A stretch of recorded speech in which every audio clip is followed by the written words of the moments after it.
Estadão, no Facebook, no Brasil Lab.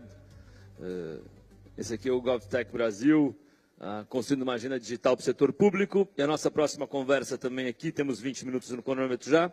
Candidato à presidência da República pela coligação PSDB, PP, PTB, PSD, SD, PRB, DEM, PPS e PR, governador Geraldo Alckmin.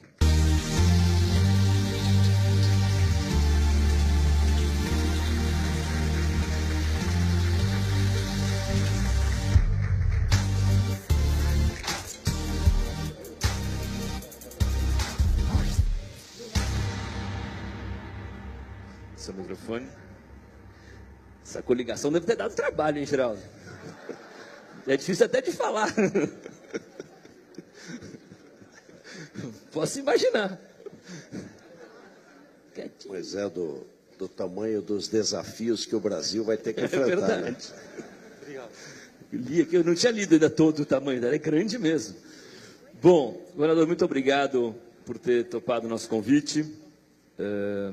Como eu já falei aqui antes, mas repito na tua presença, nossa ideia aqui foi, de fato, articular a sociedade civil através dos movimentos cívicos e através do Brasil Lab, para que a gente, do ITS também, para que a gente propusesse, de fato, uma agenda digital, começar a discutir uma agenda digital para o setor público no Brasil, que a gente entende que é fundamental para escalar muitas das soluções que a gente acredita que pode melhorar a vida das pessoas. E trouxemos cases do mundo inteiro. E aí, agradeço você ter topado o nosso convite e vir aqui trocar uma ideia. E eu começo com a mesma pergunta que eu fiz para todos, que eu acho que é importante. Se hoje eu pegar o programa de governo do Geraldo para o Brasil para os próximos 4 anos, e for procurar o que está escrito lá em relação a esse tema especificamente, uma agenda digital, o que de fato eu vou encontrar? Obrigado e boa noite. Olha, primeiro cumprimentá-lo, Luciano, cumprimentar a todos, a todas, saudar a Eliana, dizer que a nossa proposta é o Brasil voltar a crescer, simplificar, desburocratizar, tirar essa cultura cartorial... Governador, eu preciso fazer uma correção, não vai ter jeito. Não vai ter jeito, eu vou ter que começar de novo. Posso te contar um segredo?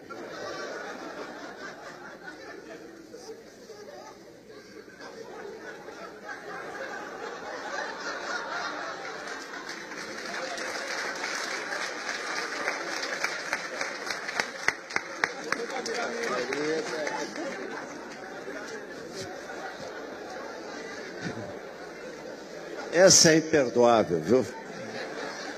E não esquece de mandar um beijo para a dona Ali, tá?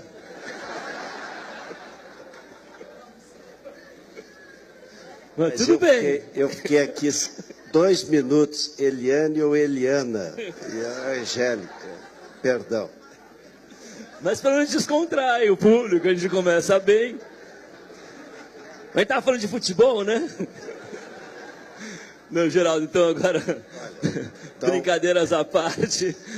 Com as minhas desculpas à Angélica, trago um abraço da Lu. Olha... eu tinha te perguntado sobre o teu plano de governo, enfim, vamos lá. Nossa proposta é simplificar, desburocratizar, mudar essa cultura cartorial, destravar a economia, e não tem como fazer tudo isso sem uma agenda digital. Aliás, quero ter humildade de pedir aqui para vocês, fruto desse longo trabalho que vocês estão concluindo hoje, propostas, ideias, experiências bem-sucedidas, né, no país e no exterior, para a gente poder implantá-las. Com isso, nós vamos ter mais transparência do governo, mais participação, serviços públicos de melhor qualidade. São Paulo foi precursor no Poupa Tempo. Nós já atendemos aqui, eu me lembro que no ano passado eu fui lá comemorar 500 milhões de atendimentos. Poupa Tempo tem 20 anos. Essa não é, eu aprendi, Luciano, que essa não é uma questão de ministério, mas é de ter alguém perto. Então, eu tive no governo do Estado a Carla Bertocco, que eu acho até que está aqui presente, do lado do meu gabinete, a 50 metros, para poder trabalhar permanentemente a questão da agenda digital. Fizemos um PitGov, tivemos mais de 500 startups participando. Um dos desafios, eram 12 desafios, o primeiro PitGov era um Poupinha, ganhou uma startup que apresentou um robozinho, inteligência artificial, chamado Poupinha. Ele fez mais de 80 milhões de atendimentos. É impressionante. Quanto mais ele interage, mais ele avança. Então, um dia foi lá, recebeu uma mensagem, a pessoa chama José Carlos da Silva Corintiano. Aí o Poupinha respondeu, meu time é o Brasil, né? Não entra nem em bola dividida, né? Então, avançamos na questão dos serviços públicos, saúde, que é a minha área. Hoje, com telemedicina, você pode levar medicina de qualidade nas regiões mais longínquas do país. Educação, nós criamos aqui a 4ª universidade, a Univesp, Universidade Virtual do Estado de São Paulo, levando também nos municípios mais distantes, além de licenciaturas até engenharias de produção, engenharia de computação. Segurança pública, eu tive com o general Vilas Boas, Luciano, o Brasil tem 17 mil quilômetros de fronteira seca, com países grandes produtores de droga, sem tecnologia é impossível. Então, CISFRON, CIPAM, segurança, saúde, educação, redução de custos. A nossa Bolsa Eletrônica de Compras começou no Estado de São Paulo no ano 2000. E a ABEC, a Bolsa o ABEC, e os leilões eletrônicos começaram em 2005. Nós economizamos 26 bilhões de reais através de compras, além de ser uma vacina contra qualquer tipo de desvio. Aliás, está aqui o André Calab, que teve um papel extraordinário na Secretaria da Fazenda. Então, eu diria que é central para a gente prestar melhor serviço público à população, medir, avaliar esses serviços, ter mais eficiência, ter redução de custos e ter alguém pertinho ali do gabinete para poder coordenar esse trabalho de forma por todos os ministérios e verificar bons exemplos, né, bons cases aí do Brasil que nós temos em vários estados e do exterior. Então, é isso que eu queria te colocar. Acho que o único jeito de você conseguir fazer essa agenda digital, de fato, fazer diferença, é uma diferença, tentar uma mudança de postura muito séria em relação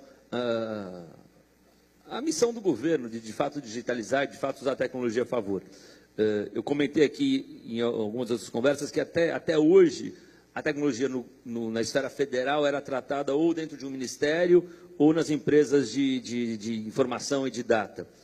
O que muda, e você já falou o exemplo de São Paulo, eu quero entender o que muda na dinâmica do dia a dia, como é que você consegue fazer que a tecnologia esteja na educação, esteja na segurança pública, esteja na saúde, como é que você consegue criar essa unidade da mudança do modus operandi da liderança versus o que vai ser implementado via tecnologia?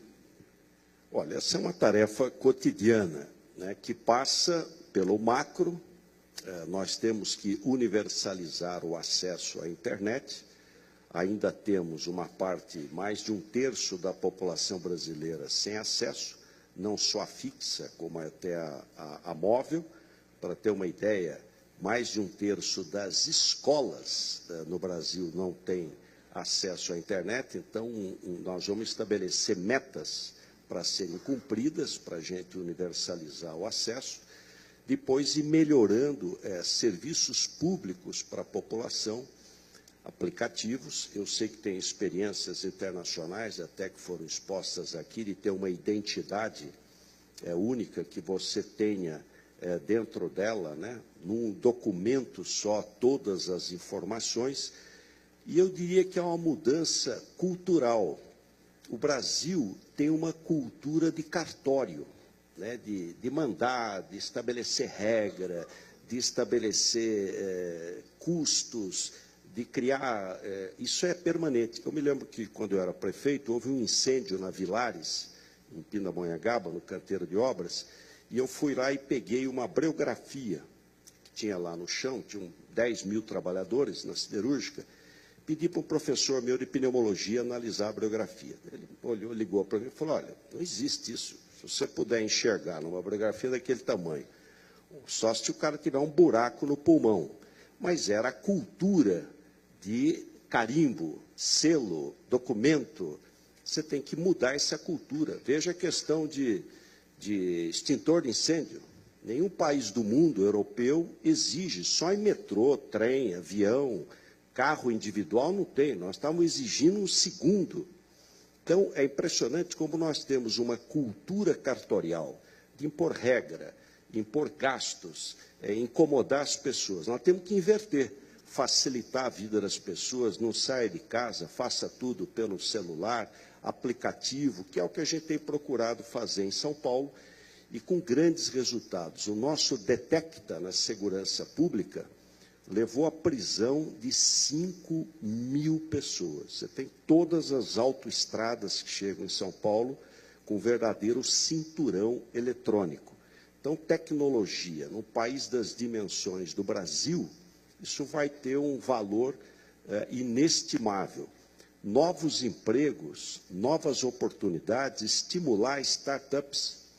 Nós fizemos aqui parques tecnológicos, unindo empresas privadas, a universidade e a academia para pesquisa, para inovação. Eu visitei em Florianópolis a Associação Catarinense de Tecnologia, estive no Porto Digital, lá em Recife. Nós temos excelentes aqui em Minas Gerais, Belo Horizonte, aqui no sul de Minas, Santa Rita, excelentes exemplos. E o nosso tempo é o tempo da mudança e da velocidade da mudança. É impressionante a velocidade como as coisas... Essa velocidade que eu queria te falar, Geraldo, você tem uma experiência pública notória, todo mundo sabe, você é um político de carreira, exerceu praticamente todos os quadros possíveis numa eleição, enfim, deputado, você foi prefeito, deputado, governador e tal. O que a gente entendeu aqui, não sei se você compartilha da mesma opinião, mas ficou muito claro que o primeiro movimento de transformação na qualidade de vida do cidadão é a identidade digital, única. Sim, a gente ouviu o exemplo da Estônia aqui ontem, o exemplo do Chile, o exemplo do Uruguai, que vai estar 100% digitalizado até 2020 ou 2022, se eu não me engano. Então, do nosso lado aqui, isso é muito claro, isso muda muito, isso melhora muito a vida do cidadão. Ele não precisa mais ir na repartição pública, ele economiza tempo, a vida fica outra. Tá? Então, não no discurso, mas na prática, Geraldo Alckmin eleito presidente da República dia 1º de janeiro.